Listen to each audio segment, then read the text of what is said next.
it's Jenny from the Yummy Veegs, and I have to burp. Nope, false alarm.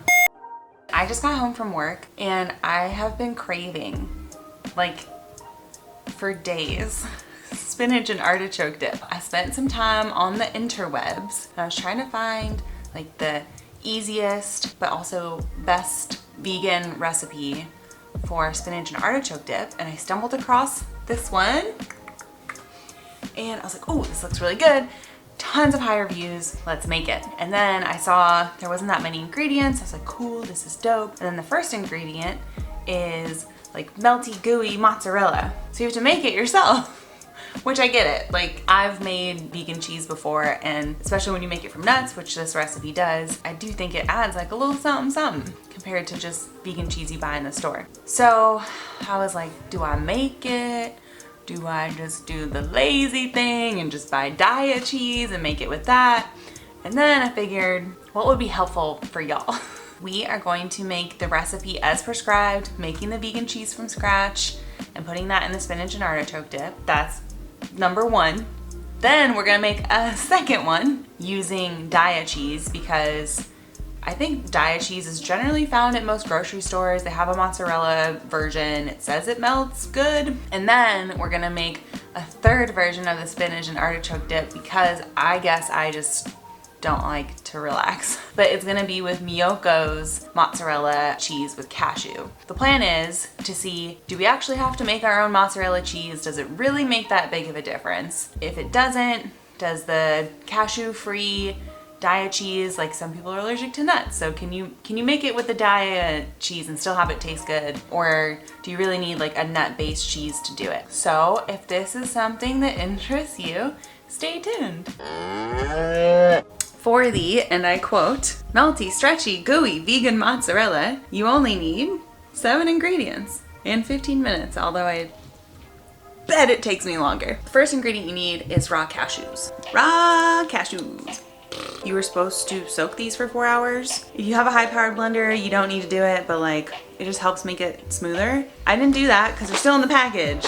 So what you can do is boil them. So we're gonna do that first. Yay, almost dropped the camera. And as always, I will link the recipes in the description below.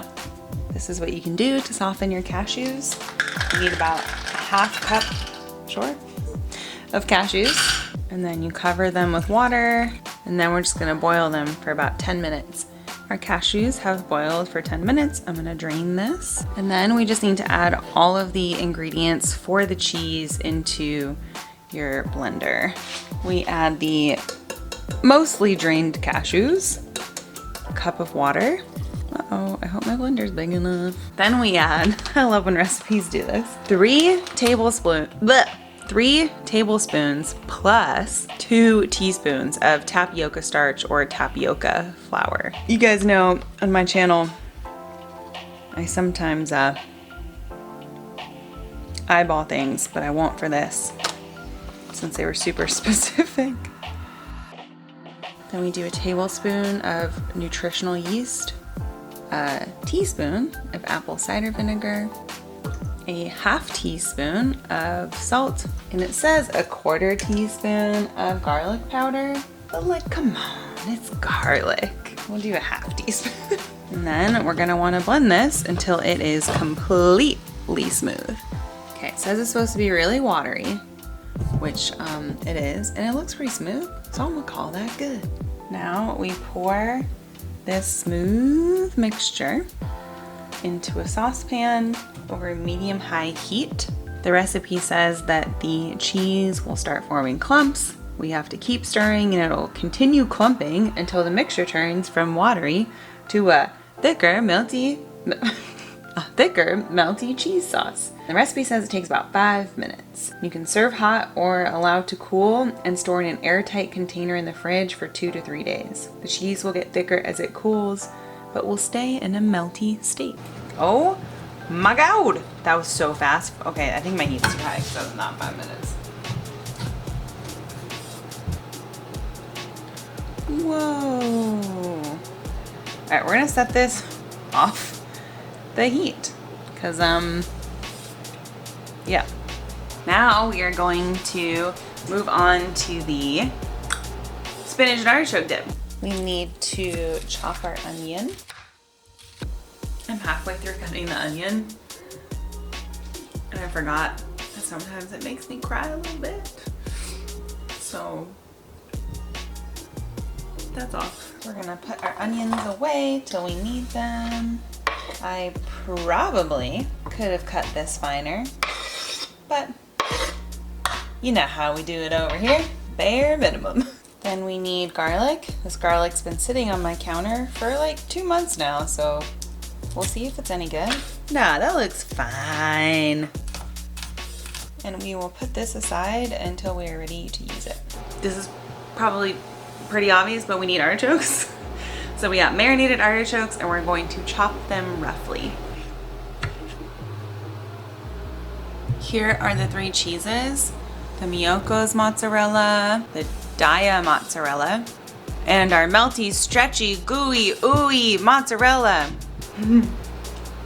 Super unsanitary, I know, but it's just me. So I'm the only one eating this and I'm going out of town tomorrow. So I have to eat it all anyway.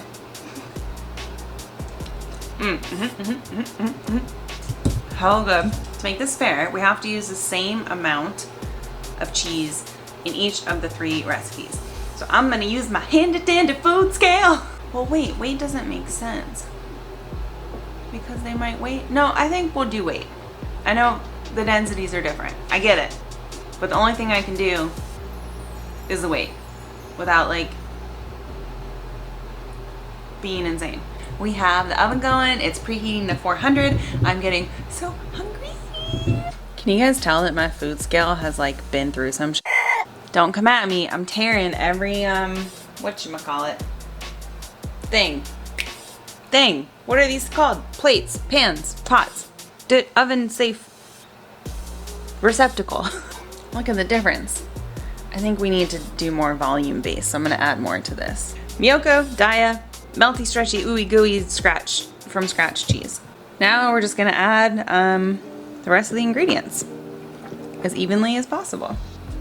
So we have our artichoke hearts. This seems like a lot of onion, so I'm gonna cut back on it a little bit. Oh, right, because I wasn't supposed to use the whole thing. Our garlic.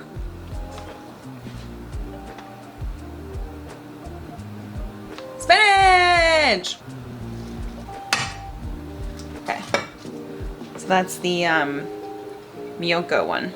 Now we'll actually have room. We add plant-based milk, and if you're here for a while, you know that I freaking love Ripple unsweetened pea milk.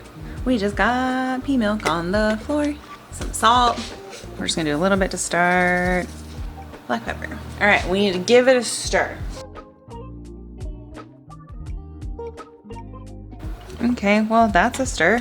This looks like a salad, sort of. Okay, this one, I need to really, I should have heated up the Miyoko's. Crap. All right, we're gonna, on this one, we're just gonna break it up a little bit and we will stir this once this kind of heats up more. The hopeful star of the show, our ooey gooey melty chewy ring a pot, da da da da da.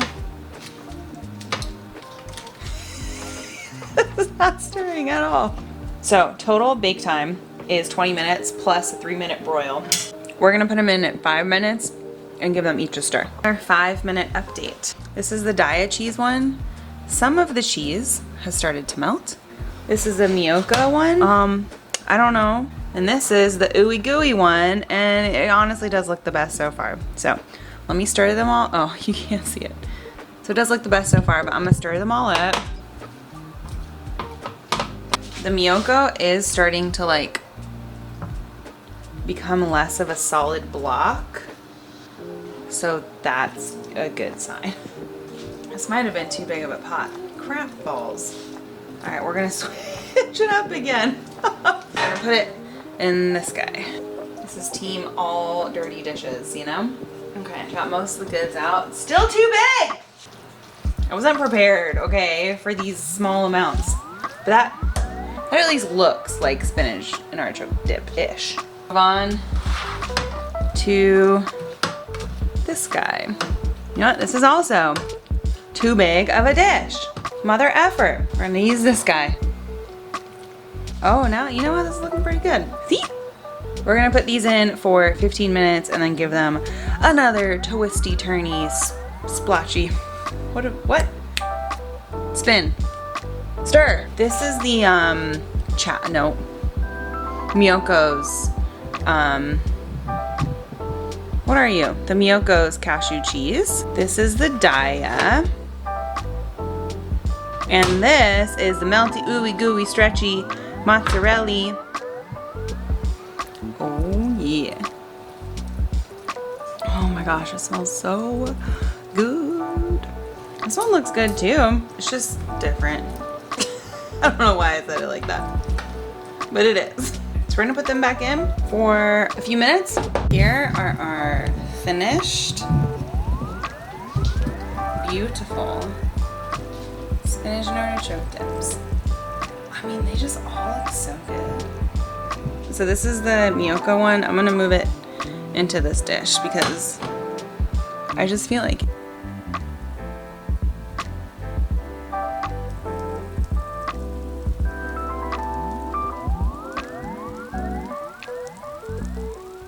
this is the Daya.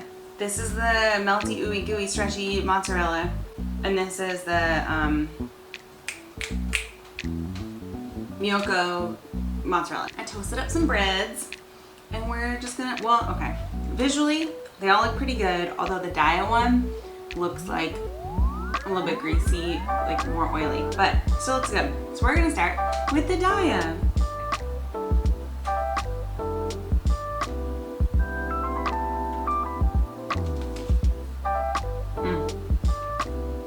I mean, that's fantastic.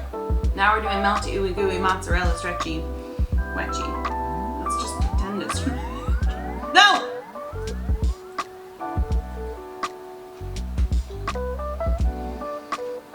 That's really good. Miyoko. She is still smoking. We're gonna wait because we learned from our mistakes. We're gonna go back to melty, ooey gooey. This is Daya.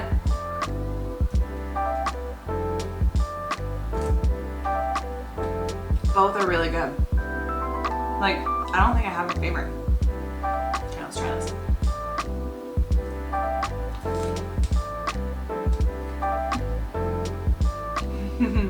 Shoot, man. They're all so good. I honestly can't tell the difference. I mean, there's like slight differences, but they're so good. So basically you don't have to make your own cheese. But if you don't have the Miyoko or like a mozzarella cheese in the grocery store, you can always find cashews. Yeah, all three of these are bomb.com. And it's so great to know that you can be lazy and still have good spinach and artichoke dip. I like legit am leaving in math. What time is it? I'm leaving in like 13 hours. Well, I'm on a plane in 13 hours, so yeah. I guess I'm gonna eat all of this for dinner and breakfast. Thanks guys for going through this experiment, this journey. We learned that being lazy sometimes has no consequences. That's a dangerous statement. If you enjoy watching some of the shenanigans that happen on Yummy Veegs, you could smash that thumbs up or hit that little subscribe button, you know? Alright, thanks for watching. Okay, bye!